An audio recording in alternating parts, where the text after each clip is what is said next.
Contra Rider Podcast. 98 fiz áudio até 2000, áudio fiz até de 98 a 2014. Mas em 2006, 2007 eu passei a dirigir. Todos os anos, lembra? Os técnicos técnicos de música do Sesc do Brasil inteiro, porque lá você viajava o Brasil sem sair de casa, né? Porque as Sesc do Brasil tudo mandavam músicas representativas dos seus estados, que não era verdade? Sim. Você viajava o Brasil sem sair de casa, em Maringá. E o que acontece? Os técnicos do Sesc do Brasil todo iam para Maringá para ver como a gente trabalhava. Porque não tinha microfonia, não tinha não sei o que. Lembra disso? Vocês viraram referência. Exatamente. A gente gravava DVD ao vivo, era ao vivaço, assim, sabe? Troca de cena. Cara, e daí lembra que eu sempre criava aquelas esquetes de mudança de palco. Todo ano tinha uma coisa diferente. Que você, luz pra cá, não sei o quê, enquanto mudava o palco. Era assim, você não sentia aquilo, sabe? Então, assim... A gente fez um negócio que a gente, durante as trocas, a gente não podia... não tinha como avisar a repórter que ela ficava num outro negócio, assim, num outro ângulo. Não tinha tecnologia. Não tinha como. A gente não tinha um ponto, não tinha um ponto disponível para.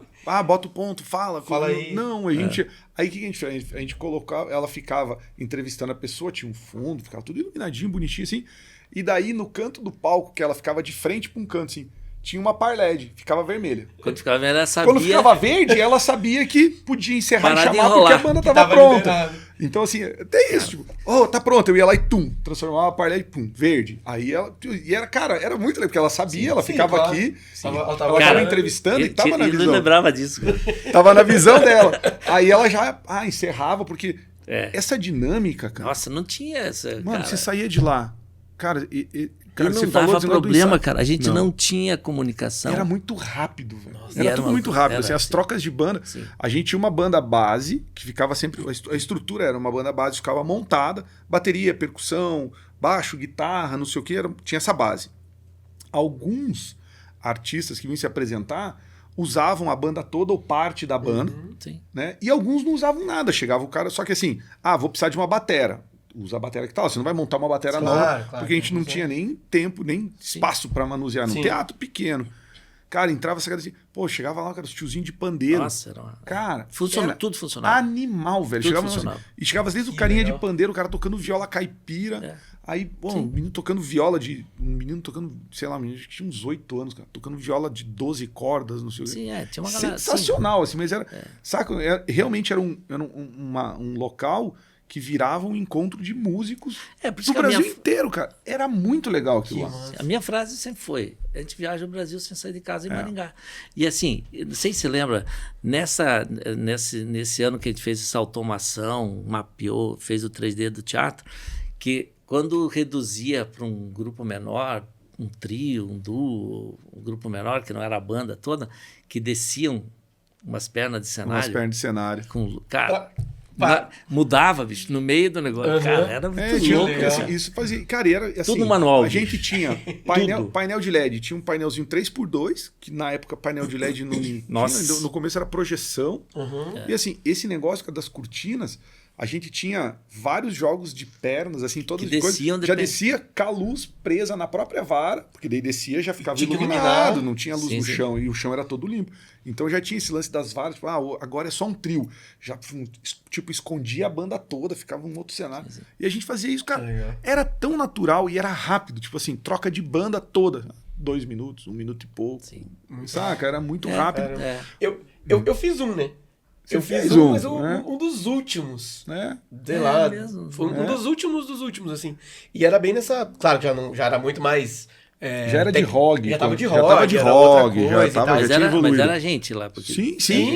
Legal. Eu fui pelo rock. Que legal. Mesmo. Acho que você não pôde... A gente fez junto a preparação, a montagem e tal. E aí você viajou e eu fiquei tocando. E eu lembro que ele falava assim, primeira coisa que tem que fazer é a luz de frente. Porque também monta a base do que vai ser. Vai ser um trio. Então são 3 pessoas. Primeira coisa que você faz a luz de frente. Foquinho. Monta um contra bonito e tal. Depois disso, Aí toca o quê? Era isso mesmo, né? Os ensaios de meia hora. Porque, cara... Fazia a primeira luz de frente, depois você vinha e armava. E criava a cena. Porque assim... gravava a cena, porque não dava tempo. O negócio era tão... Aquele tal do quem sabe faz ao vivo. Porque chegava o cara pra passar... O tempo de... Você nunca tinha escutado a música, porque normalmente aquela música era uma música regional que nem gravação tinha, uma gravação oficial dela. Eram músicas inéditas a maioria. A maioria não todas. Porque é o cara que é compositor. Exato. Não é a música conhecida, nenhuma. Sim, nenhuma. Não, nenhuma. Então não tinha esse negócio. Você sabia ali na hora. Claro que a gente recebia a inscrição do cara. Mas nunca era aquele formato. Quando tinha com banda, virava outra coisa. E aí, agora vem o solo de guitarra. Nossa, imagina. E você imagina assim, que lá eu dirigia tudo, né? Então, assim, do roteiro, que era da apresentadora, que era feito durante o dia, né? Tinha que fazer. Então, assim, tudo. Então era uma loucura. Isso é uma loucura. E a gravação... Não, o mais legal é assim, no ensaio, ele ficava... Daí tinha um fone... Cara, eu nunca esqueci, era um fone, velho, de ouvido, que era um negócio quadrado, que ficava assim... Não, é um fone de estúdio, cara. E ficava com esse fone lá. Não sei o quê, tira isso, tira aquilo, porque... A gravação também era... Claro. Da entrega da gravação, não era só... Sim. Vamos sair o que sai do PA. Não, ele ficava, cara, no ensaio. Não, e detalhe, assim... Mas era um fone gigantesco, assim. E assim, ali... ensaiando e tal, né? Para, afina ali aquela corda, sabe? Então era maneira, porque afina a terceira corda do fulano, lembra disso? Então era nesse nível, então era isso, era muito legal. Então, e à noite, daí tinha um cara que só ficava afinando os instrumentos. E durante o dia, por exemplo, no ensaio, não batia, cara, vamos lá, às vezes eu mesmo ia lá e afinava. Faz aí. Então, assim, o nível era muito legal. Mas esse negócio que você falou da programação da luz é assim, a gente não sabia o que tinha e a proposta era entregar uma luz específica e diferente para todo mundo. Não é tipo, mete um geralzão e tchau. Nunca foi essa a proposta. Tanto que quando a gente começou a fazer... E o próprio repertório pedia uma linguagem mais elaborada. Com certeza. Você pega, por exemplo, tinha umas coisas de... Veja, ali, o que é legal dali... Por isso que, assim, a minha formação é meio essa, né? Em que ali você tinha música popular, música de tradição oral e música erudita. Então, assim... eu tive essa sorte, né, de cair ali, porque você vê... Depois eu gravei o Sonora Brasil de 2002 a 2014 no Rio de Janeiro.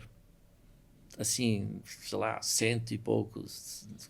Com o Salvatore, não sei se você conheceu o Salvatore no Rio, que tem uma unidade maior ferrada. Sim. Faz Globo, sim. Ele fez, acho que até ele fez do Alok, acho que ele gravou com a gente. Então, esse cara tem... Então, assim, essa fusão dentro de um festival, você imagina você ter música clássica, música de tradição oral e música popular e umas coisas de música pop, né? Um pop brasileiro, assim. Então você tinha aquilo convivendo e nada era estranho, porque a gente também embalava de um forma... Porque lá não é só fazer isso, não adiantava na luz. Tinha coisa que sim, né? Essa abertura, tipo uma abertura e tudo mais. Então isso era muito legal, porque... A gente abre o leque da visão. Assim, essa música não adianta ficar querendo mostrar equipamento. Não vai funcionar. Não. Então, assim, para mim, foi uma escola, assim, o tempo que eu trabalhei lá, nesse sentido.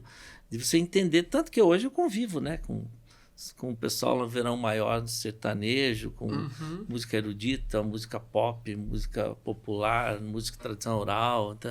Então, vindo daí, né? É diferente, né? Ali não era para desavisado. O cara tinha que ser esperto. Ali o cara mas quando a gente fez, que você falou isso aí, e realmente, cara, a primeira coisa que você tinha que fazer era o foco, porque aquelas 2, 3 pessoas, sabe quanto o artista que ia cantar, ele só ia pisar ali de novo na apresentação. Se você não marcasse ele naquele momento, porque assim, tinha já algumas posições pré-definidas. Central, 2, 3, a gente já tinha essas marcações até para colocar um pedestal, para fazer um negócio. Já tinha. Só que, cara, como é que você vai saber quantas pessoas eram? Às vezes o cara fica na posição... Então, assim, quando o Renato... Porque, assim, a gente preparou tudo... Eu fui no... Foi, acho que no último. Se não foi no último, acho que foi no último. E a gente tem um sistema de anotação que era feito no Word. Você não mudava o palco, você não checava tudo. Lembra? O check-up era lindo, parecia um balé. Canal tal, tudo, sabe? Tudo ali, ó. Então, assim, era tudo anotado. E o cara da luz, lógico, estava acompanhando essa história. Então, assim, isso era... E outra coisa, assim, eu conto nos dedos e sobram quase praticamente todos no vídeo. Nenhum vídeo tá começando alguém no escuro. Que era isso, era foda. Imagina. Você troca... O cara começar e, tipo, pum, a luz não acendendo tem luz no lugar em cima errado. do lugar. Sim, vai... Não, cara, isso daí... E era o trabalhinho, cara, esse era preciso. A gente tinha que fazer um negócio realmente muito direcionado e criado... Porque, cara, você escutava, o cara passava... Tinha uns que o cara passava a música uma vez e... Tchau. Quando ele chegava, o cara e fazia... tocava... Ele já sabia? Pronto, ótimo. Pronto, era meu desespero, porque daí... Eu só escutei a música uma vez. Eu ainda, às vezes, estava terminando de fazer cenário e deixar aquilo bonito com o que eu entendia, que era a leitura da música. Cara, meu Deus, cara. E o cara já acabou. Eu tinha 40 minutos, tinha sei lá quanto tempo pra passar. O cara em 3 minutos, o cara foi lá, tocou uma vez a música e tá top, vai embora. E a gente também, assim, claro, às vezes tinha que... atrasava umas coisas e outras, aí você tinha que compensar, né? Então, assim... Então, às vezes até isso aí era bom pra vocês. Que quando tava passando, com certeza. No geral, acabou, vai embora. Mas a gente até almoçava de vez em quando, sabia? Não, ia almoçava bem. Aí já almoçava. Contra Rider Podcast.